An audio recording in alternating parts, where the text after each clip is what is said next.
As an update, we now have a total of 153 personnel, 60 permanent employees, 25 casual employees, and 68 job order or contractual employees.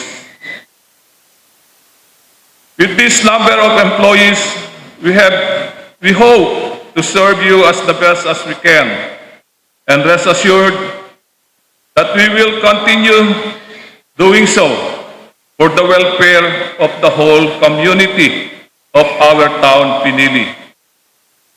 This coming year, there will be additional positions to be created, to be filled up by the deserving employees of the LGU. These are the following positions: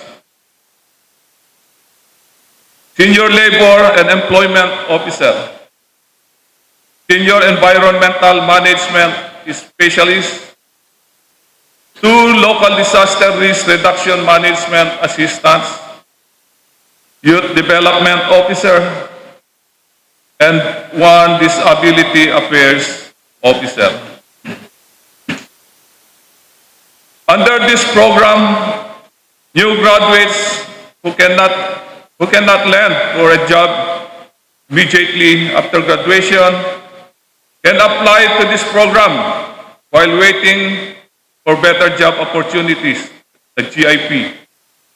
This is a joint program of the provincial government and our municipal government.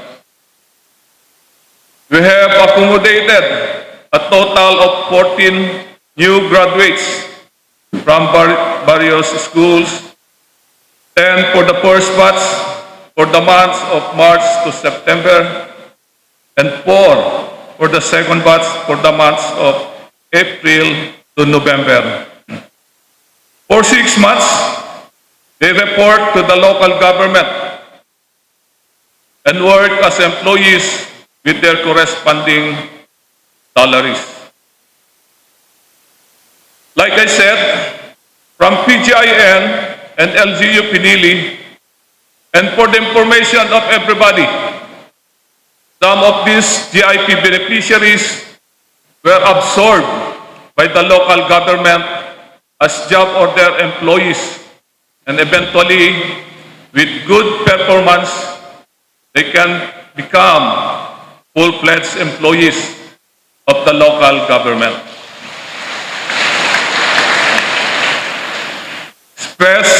For the special program for the employment of students, a total of 10 students were accommodated at the LGU like a summer job, so that when another school year opens, these students have earned something that will somehow augment their school expenses.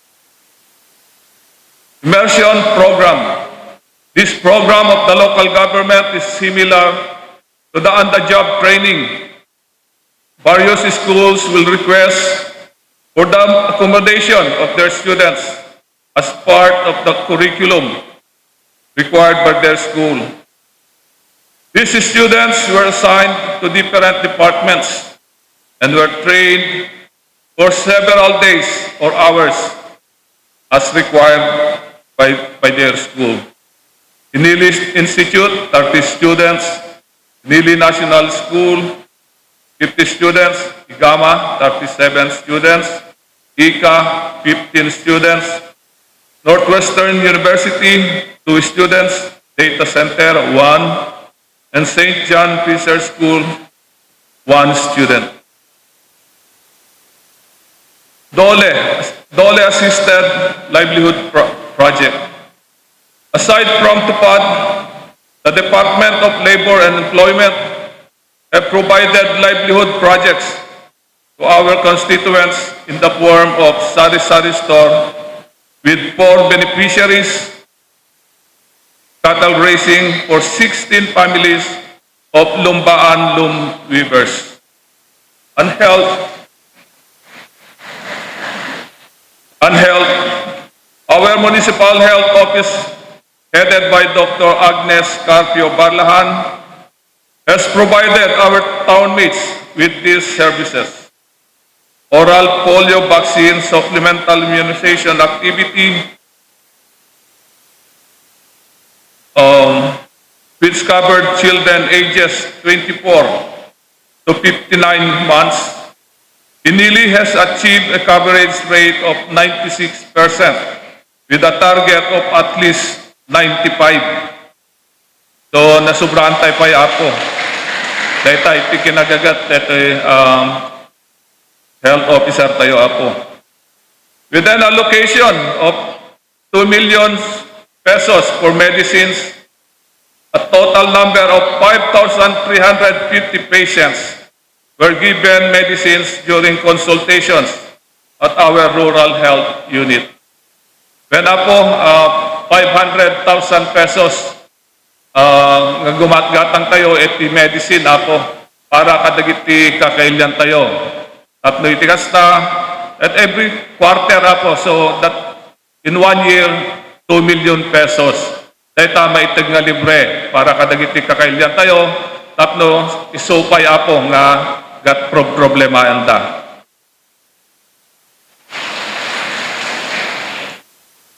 There were 89 patients who were given mental health commodities from an allocation of 100,000.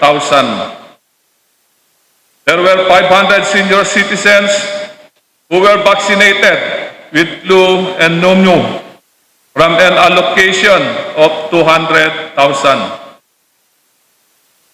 A total of 160 young men were circumcised under the operational libreng tuli of the RHU. 160 young men. Take note ako, 160 young men. Awang pa'y dita dagitay nataengan.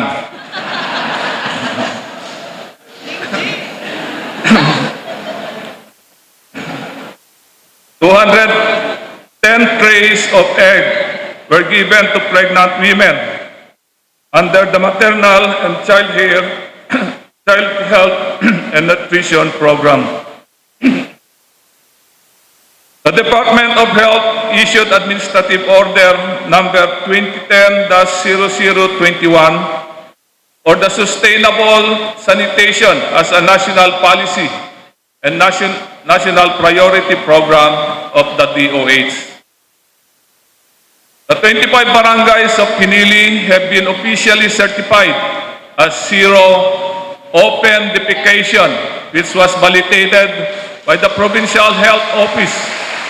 And just yesterday, we were again validated and certified as zero open defecation grade 1 by the Regional Health Office.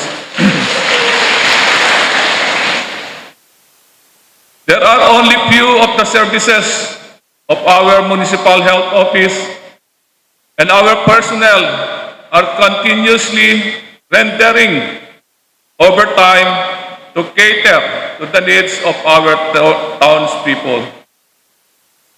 Infrastructure. Every local government unit is required to spend 20% of its respective era or internal revenue allotment for the development projects. This refers to infrastructure projects. This department is directly under Engineer Mark Joseph O. Coloma, our municipal engineer.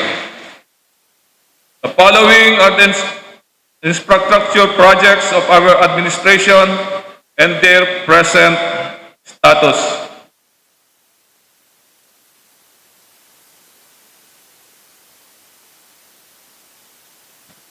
Patutlobong Multipurpose Farmers Covered Court, Gulpeng Multipurpose Farmers Covered Hall, Takritan Multipurpose Farmers Covered Hall, Talanak Multipurpose Farmers Building, Pinili Rural Health Unit, Purok Gasid, FMR, Takritan Lumbaan, FMR, Lakritan Lumbaan FMR, Pinili Farmers Monument, potable water system at Inabel Center, solar pumps, solar streetlights, construction of peanut processing building at Barangay Buanga, rehabilitation and improvement of farmers multipurpose building, Barangay Pugawan,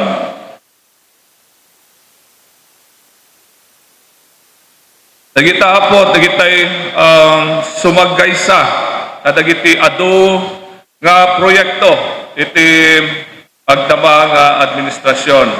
Dahita po, aramid para iti pagnamayan ti amin nga kakailyan. Municipal Planning and Development Office, the main task of this office headed by Engineer Cesar Jacinto is the provision of data and information about the municipality and its development plans to include socio-economic profile and other statistics. 1. CLUP, or the Comprehensive Land Use Plan, is a document that encompasses the whole territory of the LGU, which include municipal land area and municipal waters. No area in the municipality must be left unplanned. Under the Municipal Planning and Development Office, last February of this year, we depended and had the final approval from the Provincial Land Use Plan Committee, the Comprehensive Land Use Plan of the municipality for the year 2023 to 2027. The mother of all plans, this is also one of the indicators in the seal of good local governance audit. The approval of this plan makes way for the future improvement, allocation, and management of lands in the municipality. FLUP, or the Forest Land Use Planning, is a participatory process of allocating forests and forest lands as natural resource asset by the government under appropriate management. Tenure arrangement and eventually putting this asset according to their best uses in order to harmonize uses of forest lands and to attain a balance of production activities with forest protection and biodiversity conservation. The FLUP shall be integrated in the LGU's CLUP. Another plan that are required to complete for approval in the 10-year plan 2025 to 2034 Forest Land Use Plan of the municipality. The Department of Natural Resources assisted us in the crafting of this plan. Under this plan, the identified forest land of the municipality is 1,527.27 hectares. Municipal Disaster Risk Reduction and Management Office. This office, which is headed by Ms. Laced F. Casil, is responsible in upholding the people's constitutional rights to life and property by addressing the root causes of vulnerabilities to disasters, strengthening the institutional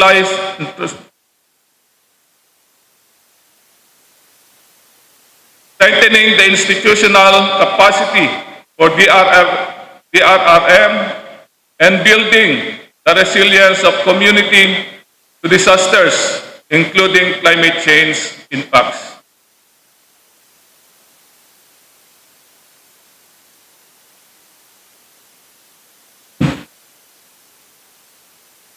The municipal government of Pinili, through its MDRRMC, conducts various information and education campaign, drills, trainings, and seminars on disaster risk reduction and climate change adaptation to barangay officials, barangay-based volunteers, parents, teachers, students, and selected local leaders.